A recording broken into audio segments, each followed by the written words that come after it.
In this video, we're going to pick up where we left off with the EcotecMiata build. We're going to install a few things, address a few fixes, and put this to the test on the street and on the track.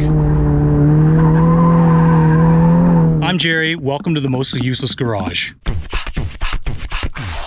It's been a minute since we've talked about the EcotecMiata after I replaced the old broken motor with a new junkyard one about 8 months ago. But I did tear down the old motor to find out what was the cause of its untimely demise. A spun bearing on cylinder 4, likely due to oil starvation. Check out that video up here. But the build isn't yet complete, and we're going to continue to develop this car into the naturally aspired, underdog-powered, dual-duty street and track weapon of my dreams. So, let's get it. Here we are tucked away in a small corner of my garage, and I hesitate mentioning this because either this will make me look like an absolute genius or a complete f***ing moron. And I'm talking about these. Something that I didn't mention in the re-Ecotec swap video from last year was that before I installed the motor into the chassis, I did a poor man's port and polish job on the cylinder head. What I mean is that I used this rotary tool and a few carbide burrs that I bought off Amazon to expand and smooth out the intake and exhaust ports for better airflow. Better airflow means more air, and more air theoretically means more power. This is the exhaust side, and after verifying that the metal gasket is the exact size of the header ports, I scribed a line around each port. And it's as simple as grinding away the aluminum material and blending it as far back into the ports as possible. Now, because the head's still attached to the block and all the valves are in place, we couldn't do anything to the valve bowls. In fact, to ensure that no metal bits dropped into the cylinders, I closed the valves and stuffed shop towels in there. And after I was done, I vacuumed and blew everything out before removing the towels. I was really impressed by this Wen 1.6 amp variable speed rotary toolkit that came with this flexible shaft that offers more precision and control. For the low price of about $50 Canadian, I had low expectations, but it was totally adequate for this job. Highly recommended. Although it wasn't a complex job to do, it was exceptionally tedious, and I would discourage anyone from doing it the way that I did. The proper way to do a port and polish is to remove the head, all the valve train, port and polish everything by hand, do a valve job, machine the head, reinstall all the valve train, and drop it back onto the block with a new head gasket. Which is kind of a lot, so yeah. But this is highly unrecommended, and either this is going to produce another 10 to 15 horsepower on the dyno, or it's going to grenade the motor. But I guess we'll find out. And here we are back at Champion Motors in Toronto, Ontario, with Kevin, the tuning maestro, dialing in the ECU for the new motor. As a reminder, the last time I was here with the old motor, check out that video up here, the EcotecMiata made a ground-pounding 150 wheel horsepower, rounding up. So this time I was anxious to see if this fresher, cleaner motor with my janky-ass port matching job would do any better.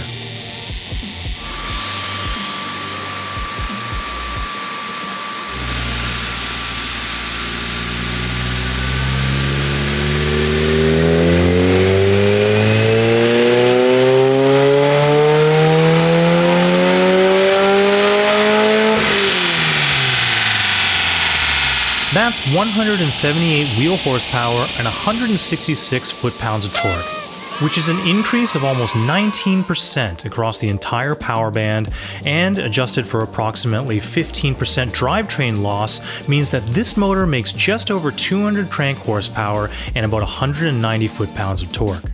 But anyways, on to the next thing. Big thanks to tuner Kevin for this one. He noticed that there's a critical issue with the brakes on this car again. Yeah, he told me about this 2 years ago and I promptly forgot all about it. Notice if I step on the brakes repeatedly, the RPMs start to bounce around. That's not a tuning issue, that's a vacuum issue, which means there's something up with the brake booster. This is an OEM Mazda vacuum hose with a check valve built in. Its job is to allow vacuum from the intake to build in the brake booster, but when the intake vacuum drops, the check valve closes and the brake booster maintains its vacuum. And that vacuum assists or boosts our hydraulic brakes. I was ignorant about that when I did the Ecotec swap, and like an idiot, I simply connected the brake booster to the intake manifold with a hose. It might seem like a small detail, but this is in fact a safety issue because if the engine is off, say doing 170 kph on a racetrack, there's no brake assist. Now, if I stomp on the brakes, the RPMs shouldn't fluctuate. And the big telltale is holding your foot on the brake. If you turn the car off, it should remain solid and the pedal shouldn't move. Which it doesn't. It's perfectly solid, meaning that the vacuum is being held by that check valve into the brake booster. All right, job done. In a previous video, I mentioned that I'm experiencing a sprinkle of aggressive mid-corner oversteer. It only happens when rolling enough speed into a turn and rotating the chassis with a touch of trail braking, like this.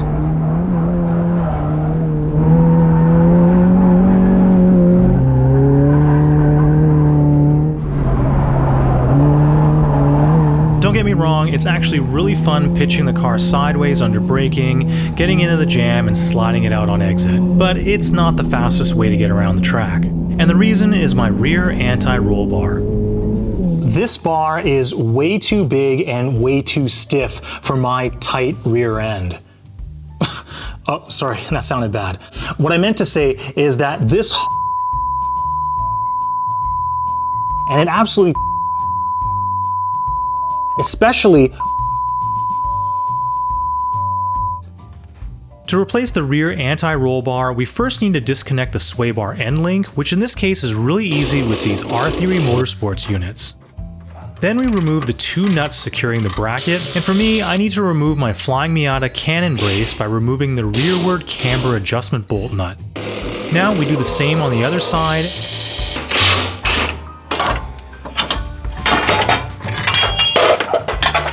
and install this stock rear bar, graciously given to me by my buddy HB.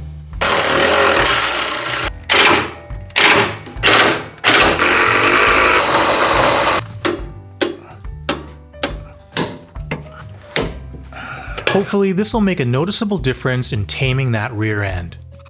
Hey, if you're still here, could you please do me a favor? Hit like and subscribe to the channel so that YouTube will put this in front of people who still remember when old cars were this good. Thanks. These are SuperMiata heavy-duty alignment bolts for NA and NB Miatas, and their job is to make sure my alignment doesn't slip out. They're made from heat-treated chromoly steel grade 12.9 with a geomet coating for corrosion resistance and offer 30% more clamp load than the OEM bolts, meaning they have a max torque spec of 110 foot-pounds or 149 Newton-meters. And here's the outer eccentric washer with two tangs that mate to the two notches on the bolt. I only have 4 for the fronts, and for the rears I got these OEM Mazda NB zinc electroplated bolts, and notice how the eccentric washer also has 2 tangs. And in the rear, these have a max torque spec of 70 foot-pounds or 94 Newton-meters. To install the rears, it's simply a matter of loosening the nut, punch out the old bolt, slide in the new one, position the eccentric washer, and torque it up. And there's 2 per lower control arm, so we do the same for the forward one. Here's the old bolt, and notice how the eccentric washer is located with a D-shaped hole that matches a flat spot on the bolt. This doesn't offer as much thread engagement as the 2 notches, and on track these are prone to slipping. For the fronts, we also have 2 alignment bolts per lower control arm. We turn the rack to provide a bit more clearance and remove the nut. Then we remove the bolt and replace it with the SuperMiata HD Alignment Bolt. Click. And for the rearward bolt, we use the double wrench method to remove the nut, remove the bolt, and slide in the new one.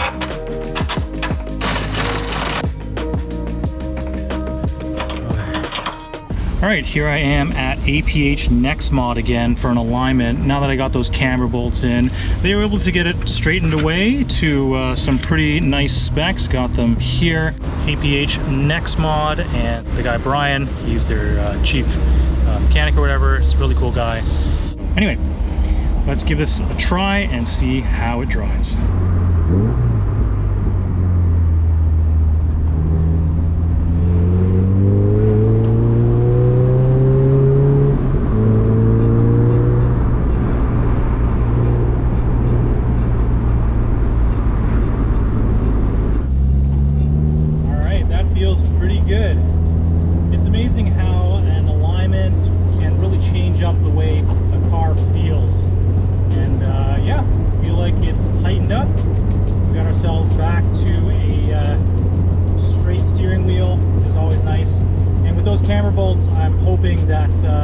even though I'm taking some aggressive curbs, they won't come out of alignment so easily.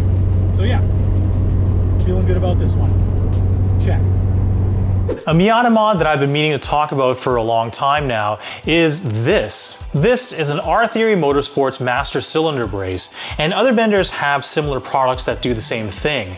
Its purpose, as its name implies, is to brace our master cylinders so that it provides a firmer brake pedal feel. So let's go ahead and install this on the car. It's super simple.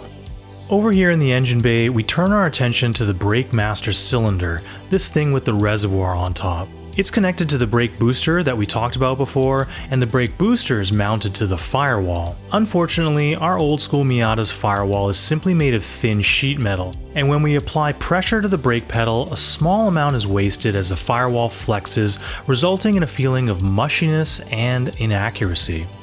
This R-Theory master cylinder brace mounts up directly to the strut tower studs,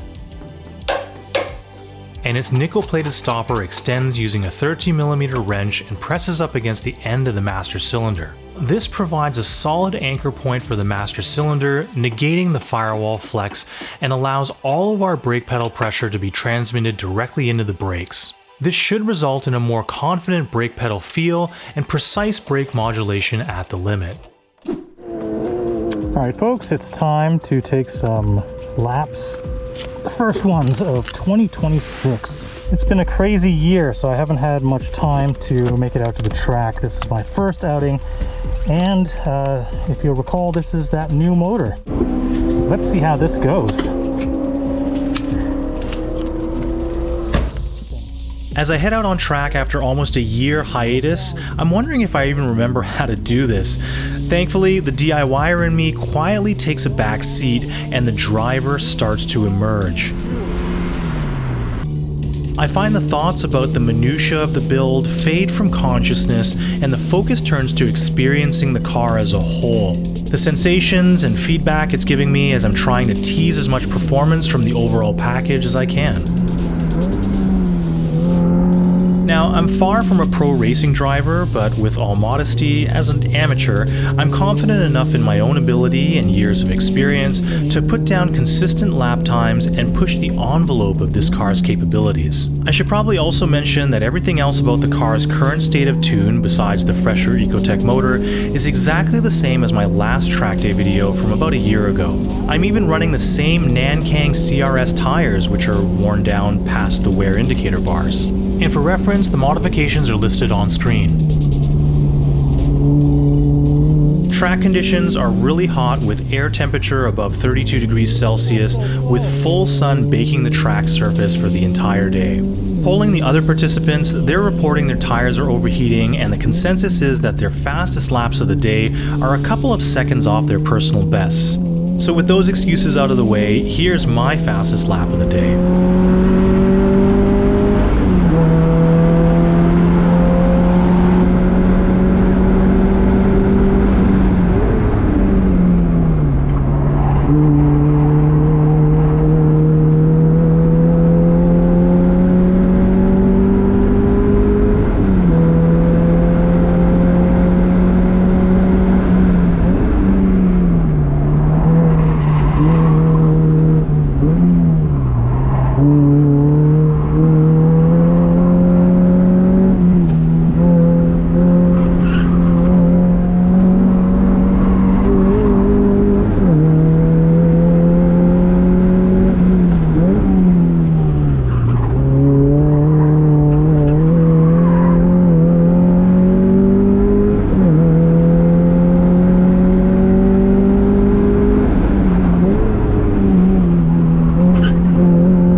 That's a 121.2, 7/10 faster than my personal best from last year, which was on a much cooler day with brand new tires.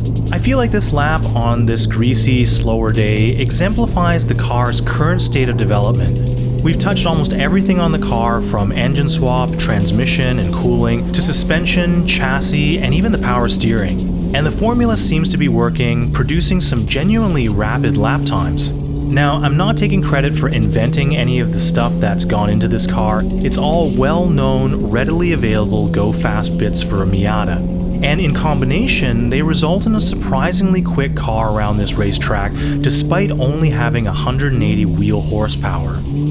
To put that into perspective, the Speed Academy guys clocked a 120.4 in a well-tuned, naturally aspirated, K-swapped NB Miata that made 223 wheel horsepower. So we're about a second off that time, but I'm confident that 120s in this car are achievable. So to sum up, the alignment bolts didn't slip even after numerous savage curb strikes. The stock NB rear sway bar has dialed down that mid-corner oversteer, and the R-Theory master cylinder brace has made a noticeable improvement to brake pedal feel. And the 30 or so extra horsepower we gained from my port match job and the new tune, although not earth-shattering, has made a difference pretty much everywhere. As I think about this build as a culmination of parts, integration, and development, this is essentially an archetype for any build. But how does this apply to your build? I think it comes down to balance. We can often get so caught up in a particular aspect of our build, like adding a big turbo or doing an engine swap, but the way that upgrade plays with the rest of the package can be an afterthought. But at the track is where all the components come together and we prove that the car as a whole is greater than the sum of its parts. Making 1,000 horsepower is an amazing achievement, but if the brakes aren't sized appropriately to slow the car from those new dizzying speeds, brake zone after brake zone, then the car isn't in balance. That's why all serious performance car manufacturers are obsessed with Nürburgring lap times, because every system on the car, from the powertrain, drivetrain, to the suspension and cooling, all have to be sized properly and work in conjunction. Even more so for DIY track people like you and me, the track is the ultimate proving ground for our performance-oriented builds. Like an orchestra where every instrument does its part to enhance and accentuate the composition, creating a moving, sonorous experience, the track puts all the parts of our build to the test to see if they work in perfect harmony to create an epic, high-speed, sonorous experience. You build your car as you like, but maybe when you're thinking about the next big upgrade, consider how it'll all work together with the rest of your build in perfect melodic balance. Until next time, you're awesome. I'm mostly useless. Thanks for watching.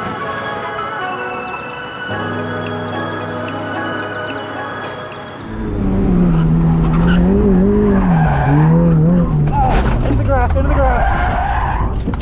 Whoa, okay. We're good.